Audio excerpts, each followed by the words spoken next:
Baiklah, Assalamualaikum warahmatullahi wabarakatuh. Kami dari kelompok 4 akan mempresentasikan materi semantik selanjutnya yaitu predicate, referring expression, dan juga universe of discourse.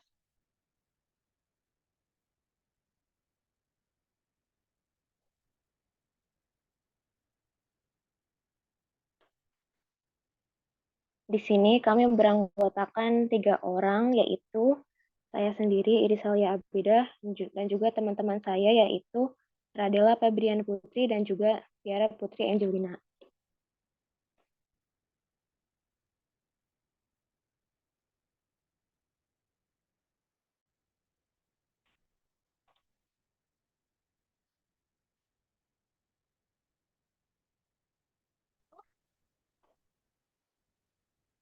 Oke, untuk memulai, pertama kita akan membahas tentang materi predikat terlebih dahulu.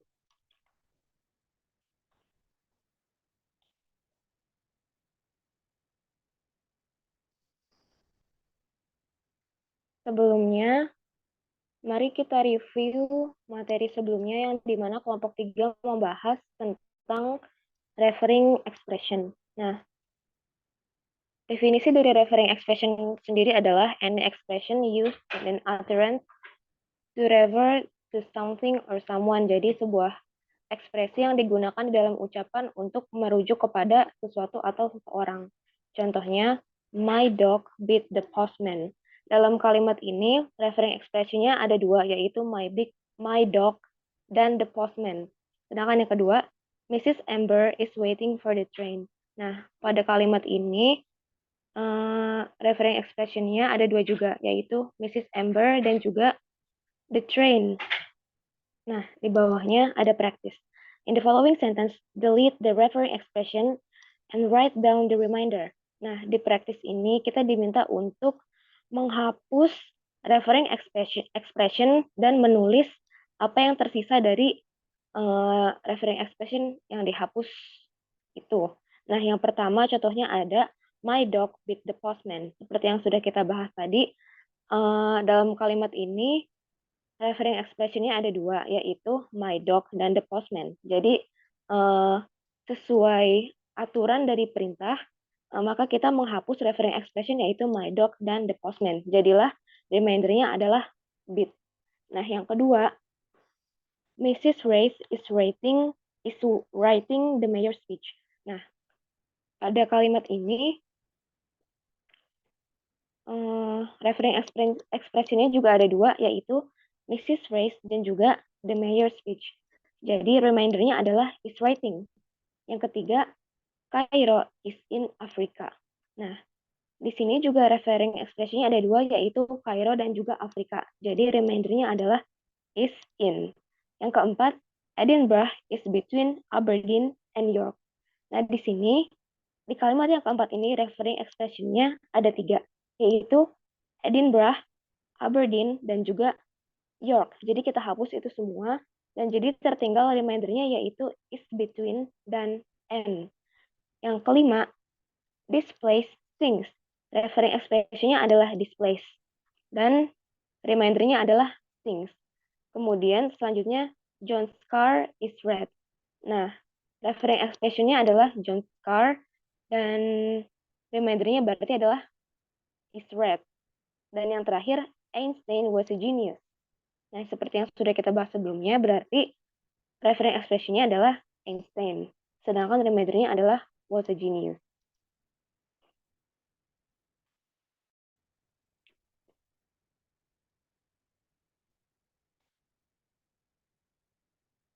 Nah, di sini ada catatan, the reminder carries more meaning than the other. Nah, jadi reminder yang sudah kita pisahkan ini dari referring expression-nya mempunyai makna yang lebih berarti daripada kata-kata yang lainnya.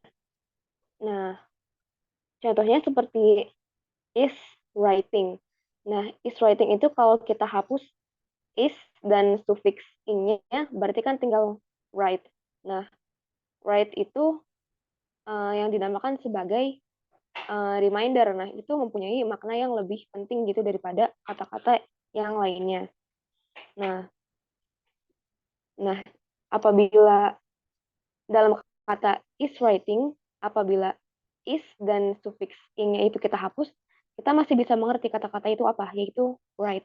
Contohnya, ini ada contoh, woman write speech. Nah,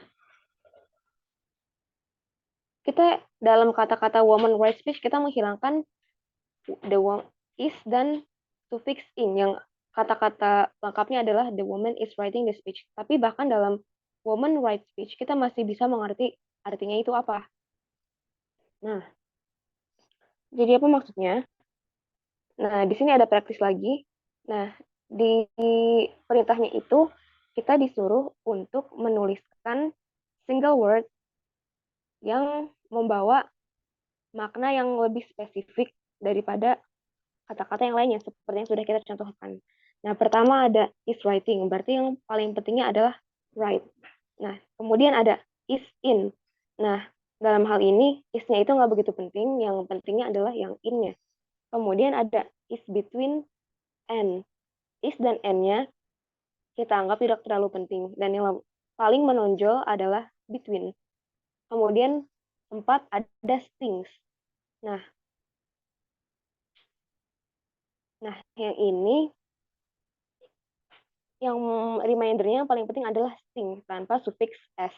Kemudian ada is red, yang itu adalah red. Kemudian was a genius. Yang paling pentingnya dalam kata-katanya adalah genius. Nah, bisa dilanjut. Nah, reminder yang sudah tadi kita sebutkan itu bisa disebut sebagai predikator. Apa itu predikator? Predikator adalah kata-kata yang tidak termasuk ke dalam referring expression dan memiliki kontribusi paling banyak terhadap makna dalam kalimat yang sudah seperti yang sudah kita contohkan tadi. Nah, kemudian predikator itu mendeskripsikan sebuah kondisi atau proses di mana referring expression yang ada di dalam kalimat itu gitu. Nah, di sini ada contoh. Contoh kalimatnya adalah mommy is asleep. Seperti yang kita tahu, mommy itu adalah referring expression-nya. Kemudian predikatornya adalah asleep. Dan asleep ini menjelaskan state atau kondisi dari si mami yang dimana si maminya itu sedang tertidur. Kemudian di contoh selanjutnya ada love. Love itu merupakan predikator dari kalimat the white man love the Indian maiden. Nah, love ini mendeskripsikan ada hubungan apa sih gitu, kondisi apa yang dimana si the white man sebagai reference dan Indian maiden sebagai reference ini terlibat dalam kata-kata itu gitu. Jadi si love-nya ini mendeskripsikan keadaan mereka. Itu yang disebut sebagai predikator. Bisa dilanjut.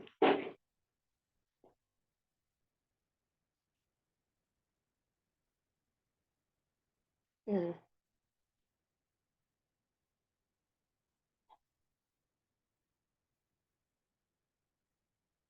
kemudian uh,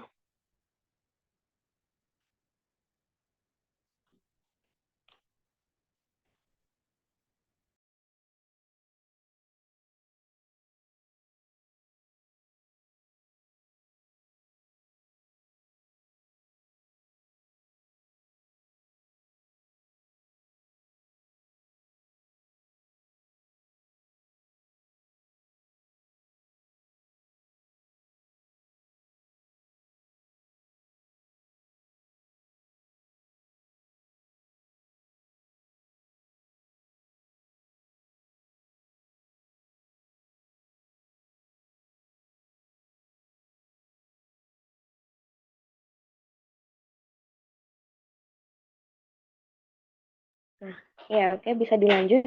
The semantic analysis of simple declarative sentence reveals two major semantic roles played by different subparts of the sentence. Nah, jadi ada yang dinamakan sebagai two major semantic roles, dan mereka itu mencakup the role of predicator yang seperti yang sudah kita contohkan di kalimat sebelumnya, dan juga ada the roles of arguments. Nah, the roles of arguments ini dimainkan oleh referring expression. Nah, seperti ini contohnya ada di samping. Juan is an Argentinian. Nah, karena yang sudah kita jelaskan sebelumnya bahwa argumen itu diperankan oleh referring expression, kita bisa lihat di kalimat Juan is Argentinian, referring expression-nya adalah Juan, berarti argumennya merupakan Juan, sedangkan predikatornya adalah Argentinian. Kemudian di kalimat selanjutnya, Juan arrested Pablo. Referring expression-nya ada Juan dan juga Pablo, sehingga bisa dibilang mereka berdua adalah argumen, sedangkan predikatornya adalah arrest. Selanjutnya, Juan took Pablo to Rio. Predikatornya ada satu, yaitu took atau take, kemudian argumennya yaitu Juan, Pablo, dan juga Rio. Nah, kalau di kalimat seperti ini, Donald is proud of his family, berarti argumennya ada dua, yaitu Donald and his family, sedangkan predikatornya adalah proud.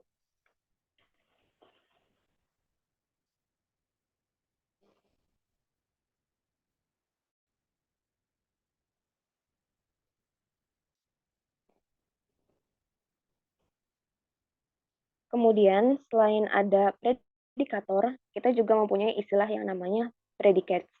Predicate adalah is any word or sequence of words which in a given single sentence can function as the predicator of a sentence. Jadi predicate ini bisa berfungsi sebagai predikator dalam sentence. Contohnya adalah hungry, in, crook, asleep, hit, show, battle are all predicate. Tetapi kata-kata seperti but, not, are bukanlah predicate. Selain bukan predikat, kata-kata seperti but, not, are, is, dan and juga bukan termasuk predikator. Nah, meskipun terlihat hampir sama, predikat dan predikator ternyata juga memiliki perbedaan. Nah, apa perbedaannya? The term predicate it identifies elements in the language system independently of particular example sentence. Thus, it would make sense to envisage a list of predicates of English, as included, say, in a dictionary. Nah, sedangkan predikator itu identifies the semantic role played by a particular word or group of words in a particular sentence. Nah, jadi predikator itu uh, lebih bermain di kalimat-kalimat yang simple gitu, yang enggak terlalu kompleks. Nah, sedangkan uh, predikat itu uh, mengidentifikasi elemen yang ada di language system. Nah, salah satu ciri-ciri perbedaan di antara keduanya yang paling jelas adalah, nah, seperti yang disebutkan di bawah, a simple sentence only has one predicator. Sebuah kalimat sederhana hanya mempunyai satu predikator, meskipun kalimat tersebut bisa saja mempunyai lebih dari satu predikat. Contohnya ada di halaman selanjutnya.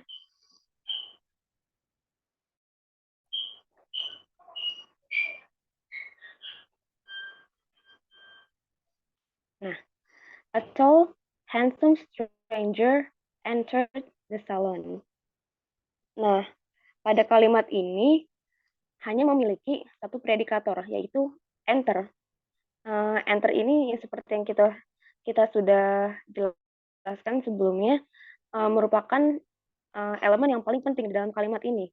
Tetapi kalimat ini juga mempunyai kata-kata seperti tall, handsome, stranger, dan salon yang semuanya itu merupakan predikat, tapi bukan merupakan predikator.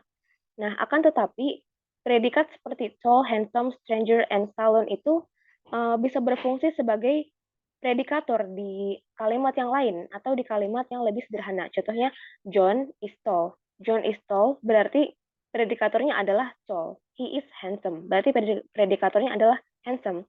He is a stranger. Berarti predikatornya adalah stranger.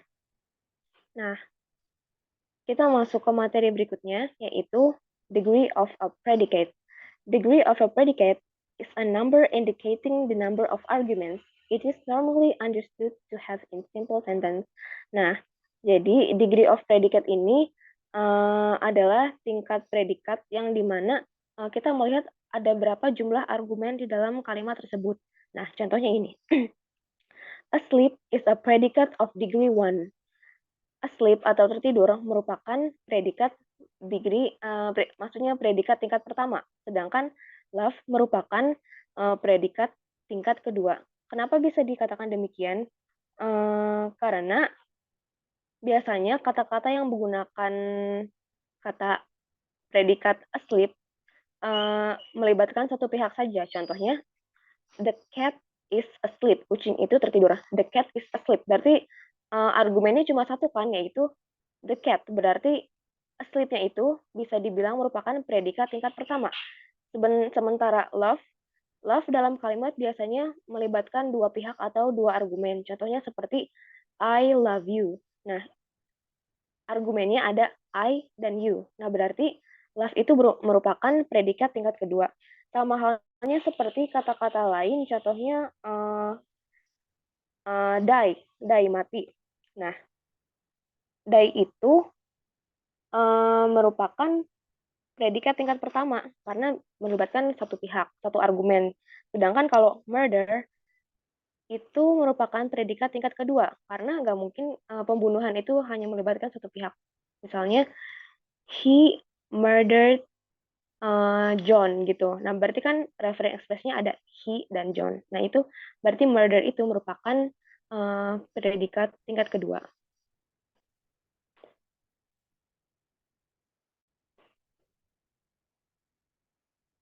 Bisa berlanjut. Baiklah, materi selanjutnya akan dibawakan oleh Putri Angelina. Nah, materi selanjutnya itu adalah two place predicate sama three place predicate. Tadi kan udah dijelasin ya sama Ica tingkatan-tingkatan. Nah, yang pertama two place predicate itu maksudnya ini di sini konteksnya itu verb ya. Jadi si satu kata kerja ini punya dua argumen. Dia sebagai subjek dan dia juga sebagai objek. Ini contohnya di kalimat Martha hit the parrot. Nah, hit di sini dia kata kerja yang punya dua argumen. Dia bisa jadi ke subjek, dia juga bisa ke objek. Kalau misalnya yang subjek itu Martha hit. Nah, kalau misalnya yang objek itu hit the parrot. Terus yang three place predicate, dia itu punya tiga argumen. Contohnya di kalimat I give a gift to my friend. Nah, gift di sini dia punya tiga argumen. I give a gift, I give a gift to my friend.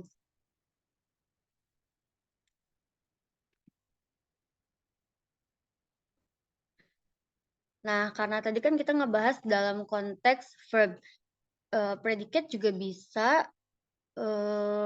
sebagai adjective, noun, preposition. Nah, kalau contoh untuk predicate as adjective itu di kalimat Cairo is dusty. Nah, dusty adjektifnya itu di dusty-nya.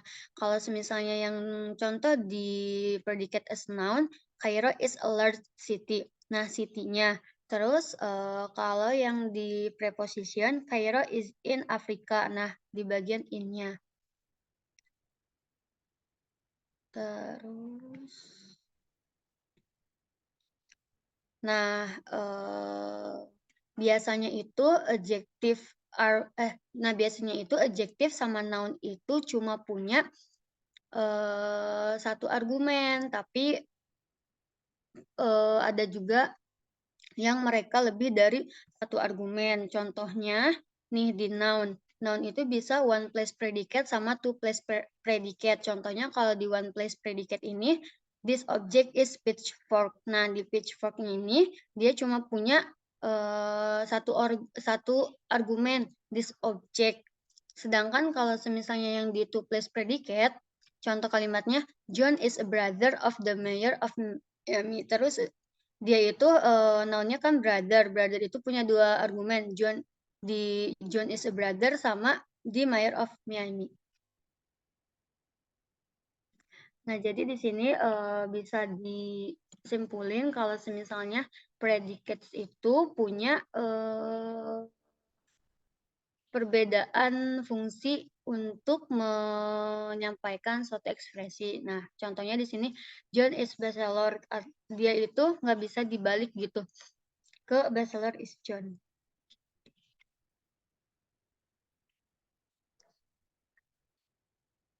Selanjutnya akan dibahas oleh Dela. Silakan Dela. Next ada predicates, referring expression, and universe of discourse.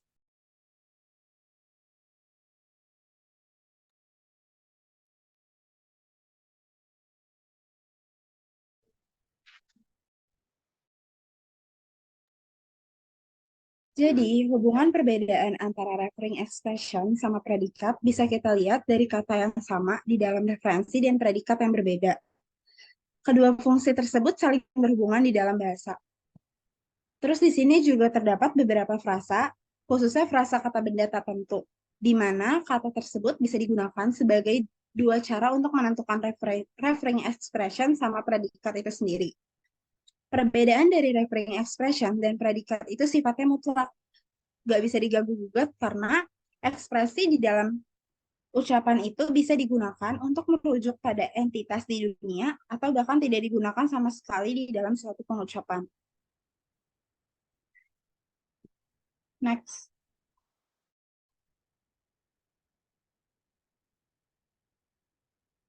Predikat. Secara khusus, predikat bisa disematkan di dalam referring expression, di mana sesuatu yang benar-benar cocok atau sifatnya memuaskan, yang berisi deskripsi, dan ada predikat di dalamnya.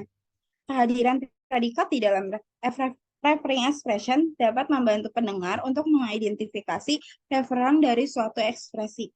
Predikat tidak merujuk karena sifatnya bisa digunakan oleh pendengar ketika arti ungkapannya mengandung referring expression yang mengidentifikasikan referen dari ungkapan itu sendiri. Next, Ra.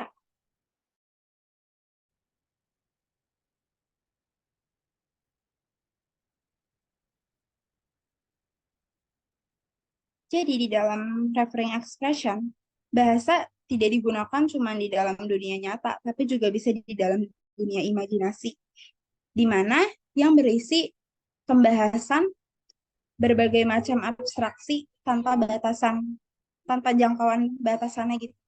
Kata-kata dalam referring expression ini bisa memberikan petunjuk dalam membantu pendengar untuk mengidentifikasi referennya.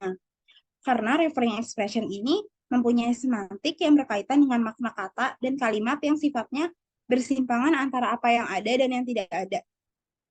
Contohnya, can one refer to God? Apakah seseorang dapat merujuk pada Tuhan?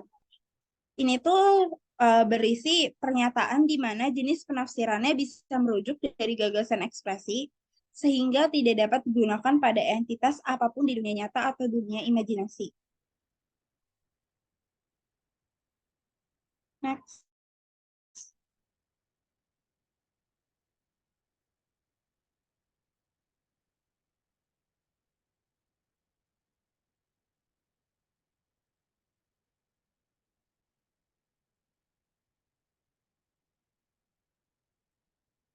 Next lagi, Ra. Itu yang tadi.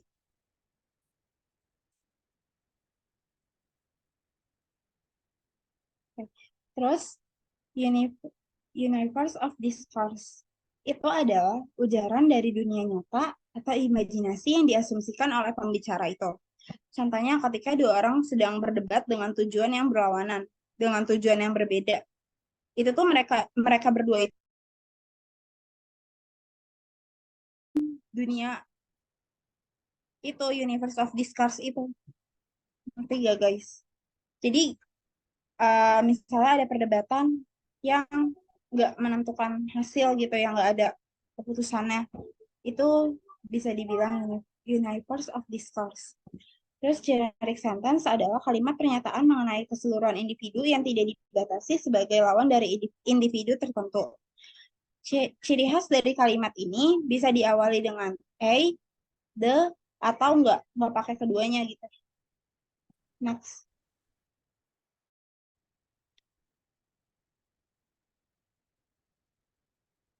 Summary. Jadi, pembicara menggunakan referring expression untuk merujuk pada entitas yang mungkin konkret atau abstrak dan nyata atau fiktif. Predikat yang tertanam dalam referring expression membantu pendengar untuk mengidentifikasi referennya. Semantik tidak berkaitan dengan status faktual, melainkan dengan makna dalam bahasa. Jadi, universe of discourse menjelaskan cara di mana bahasa memungkinkan kita untuk merujuk pada hal-hal yang tidak ada, yang sifatnya nggak nyata.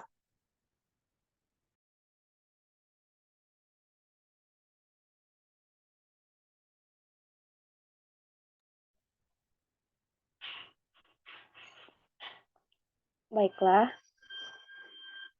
terima kasih kepada Dela yang sudah menyampaikan materi yang terakhir. Sampai sini, apakah ada yang ditanyakan oleh teman-teman sekalian?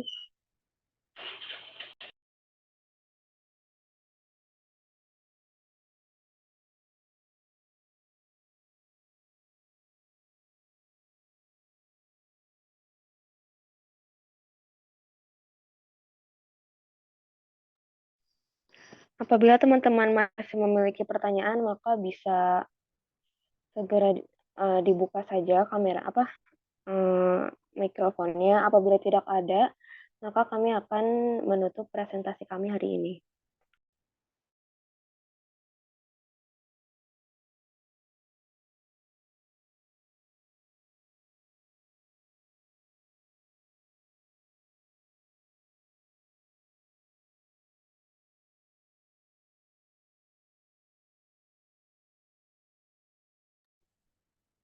Baiklah, karena waktunya juga tinggal sedikit, maka akan kami tutup saja presentasi hari ini. Terima kasih bagi teman-teman yang sudah memperhatikan. Wassalamualaikum warahmatullahi wabarakatuh. Waalaikumsalam warahmatullahi wabarakatuh. Jangan keluar dulu ya, mau di SS. On cam, on cam.